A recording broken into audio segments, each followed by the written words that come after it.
I'm kind of thinking we should bring the Nazi salute back. Because the people we've been arguing with for the last 4 years have no interest in objective truth. They're only interested in twisting things to slander. Andrew Tate set the tone for his own downfall, and right after that, his whole circle started moving like nothing could touch them.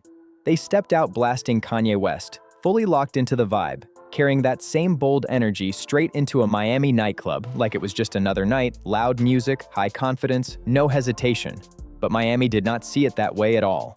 Local news picked it up almost instantly, putting everything under a spotlight, and Andrew and Tristan Tate, along with Nick Fuentes, Nico, and Myron, all got linked to the situation around that track being played as the story spread fast. The reaction hit quick and hard. 2 club employees lost their jobs on the spot just for playing the song. No delay, no discussion, and then it escalated even further as clubs across Miami started shutting their doors on them completely. Miami Beach nightclub catching heat, accused of celebrating hate with a song about absolute disgust. Disgusted, horrified. Controversial influencers are also in a video from a limo. In that one, they're singing, and one of them is performing a Nazi salute.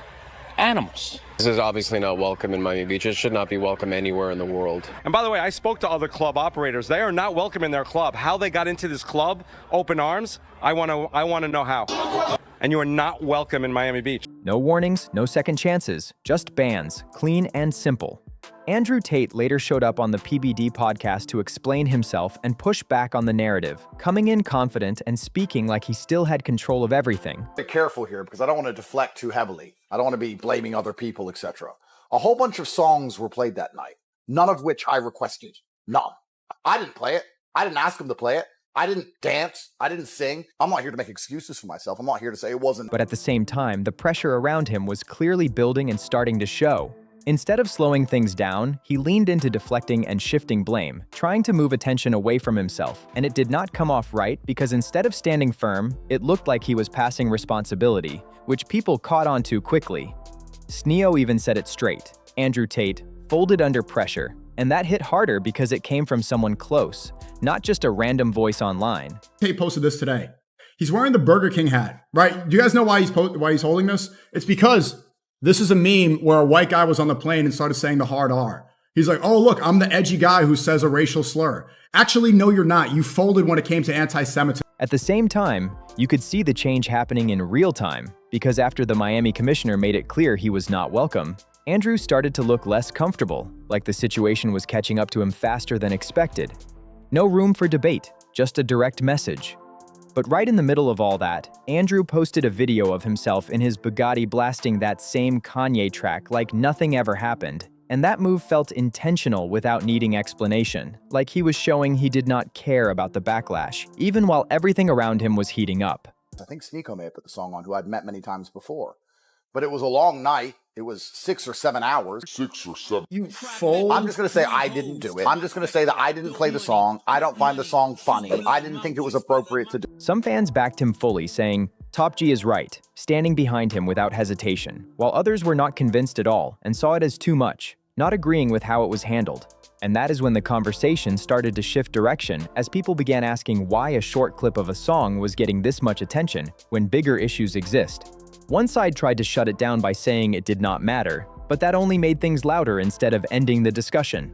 Others pushed back, arguing that people can focus on more than one thing at once, especially in a space where news moves fast and conversations never stop, and that clash kept everything alive and growing. Meanwhile, Andrew's energy did not match the rest of his group, because Myron stayed firm and doubled down without hesitation, and Nick Fuentes did the same by holding his stance without changing it, which made Andrew stand out more since, while they stayed solid. He looked like he was stepping back. Even though Andrew tried to stay at the center, many headlines started putting Nick Fuentes first, with his name showing up more and shifting attention away from Andrew while changing the focus of the situation. Then another angle started spreading, with some people saying it looked strange, like grown men trying to control who another grown man could be around. But when people actually watched the clips, that idea did not fully match what was happening because in those moments, everyone looked relaxed, smiling, and enjoying the energy. The crowd was loud, fully engaged, and clearly enjoying the moment, and nothing about it looked forced because Andrew had a choice. If he did not agree with what was happening, he could have walked away easily. But instead, he stayed right there in the middle of it, with Tristan beside him acting like everything was normal, and that alone raised questions. I'm tired of us being on the defensive and explaining ourselves to people who have no interest in the truth and no interest in our side of the story and are going to lie anyway. It's time we move from the defensive to the offensive. So I'm sorry to anybody who is offended. I'm sorry to anybody who's offended. If I had played the song myself and danced around to it, sure, I was in a car. That's my... And to be fair, the song itself plays a role, because the beat is strong, the energy is high, and the whole room reacts. And that kind of atmosphere pulls people in fast, no matter what is going on outside. But then the tone shifted again when it started to look like Andrew threw Nico under the bus. That caught people off guard, especially since Andrew always talks about loyalty and standing by his people no matter what, because that image is a big part of how he presents himself. But when things turned, he started pointing elsewhere and acting like the situation was not really on him. That switch made people question how real that loyalty actually is. Then the conversation went deeper, with critics connecting patterns and bringing up past moments, saying this is not new, and pointing out how he speaks strongly about certain values but does not always act the same way. Talks about being elite in fighting, but has taken losses people did not expect. Builds a strong image, but then gets accused of turning when pressure rises. That contrast raised doubts fast, and some started saying the confidence looks real when things are easy, but changes when things get serious. At the same time, another layer came in, as people pointed out that the groups involved do not always match the labels being pushed online, which added even more complexity to the situation. Then it spread further, with Sneak also getting banned from multiple Miami clubs, showing that this was not just about Andrew anymore, but was affecting others around him too. From a business side, it makes sense because clubs want to avoid controversy and bad press, but at the same time, it might be doing the opposite, since some supporters now see Andrew as a target, like he is being treated unfairly. And when that idea grows, it can actually strengthen his image with that audience. See this on all their streams. They're running people over, doing retarded calls. Bruh. So All right. You don't gotta throw me under the bus with the car I want you thing. to make excuses. I do retarded shit like that as an example. It's like, I feel like we could do better. The mayor called me up.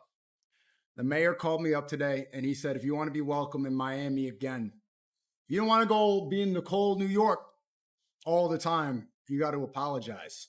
Said you need to apologize if you want to still enjoy Miami, if you want to be welcome. Now the narrative is flipping again, with some people saying growing up is realizing Andrew Tate is like the system he claims to fight. And that hits because it turns his message back on him, especially when his advice sounds solid but also familiar. Save money, invest, stay patient, think smart, which is good advice but not exactly new.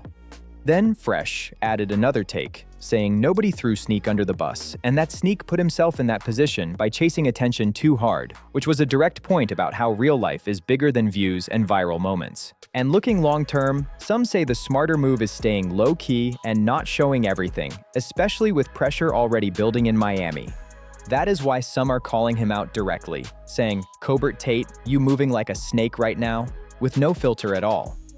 At this point, it feels like he avoids even saying Nico's name directly, and the deflection is getting more obvious each time he speaks, which people are noticing more and more, with some saying that regardless of how they feel about others, at least some stay consistent while Andrew's stance seems to shift depending on the moment. And that right there is what is making everything look worse. And this is where things start getting confusing.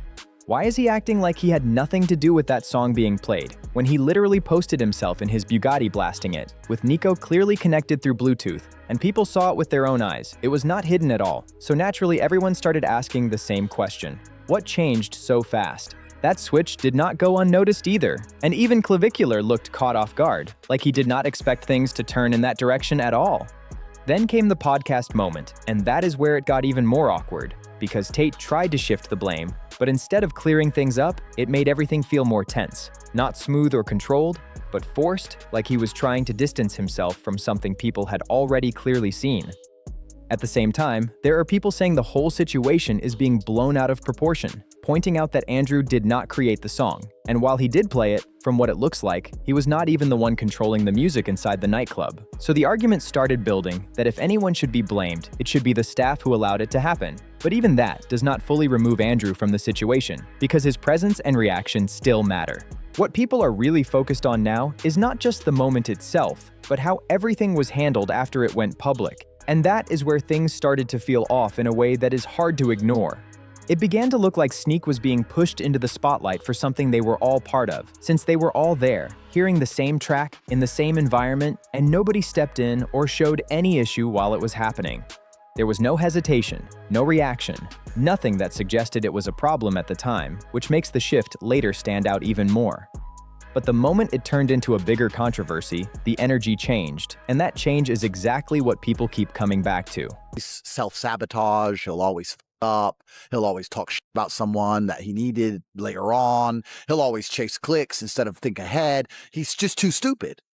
So he'll always be stuck where he is. Yeah, you wanted to be in my video, you asked to, and then you said there were no issues.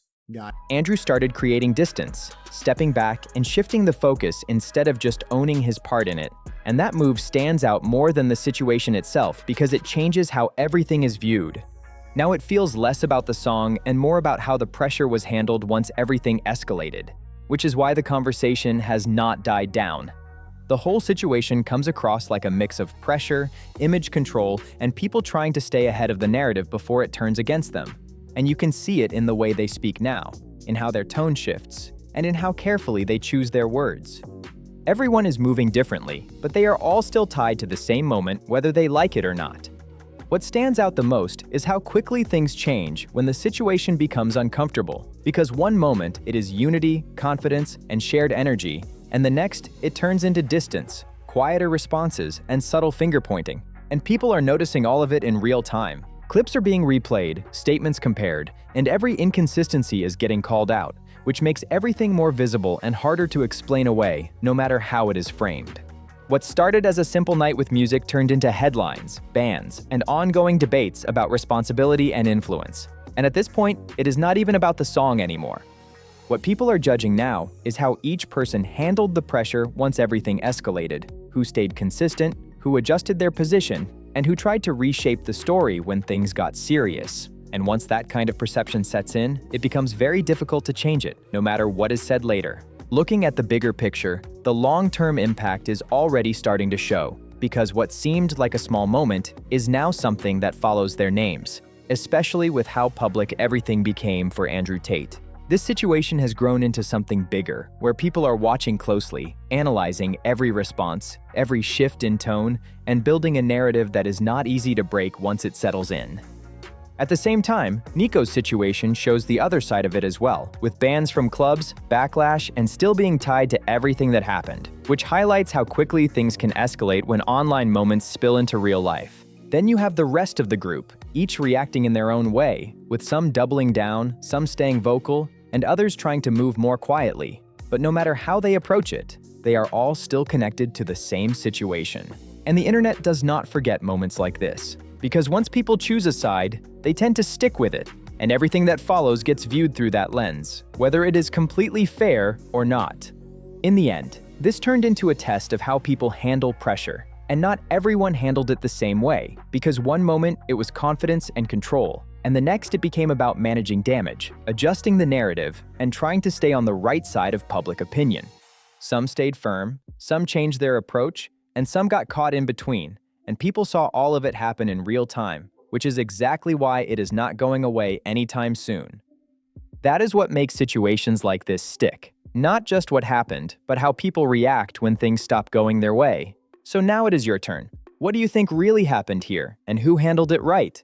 Make sure you subscribe if you want more breakdowns like this, and drop your opinion in the comments because this one is not as clear as it looks.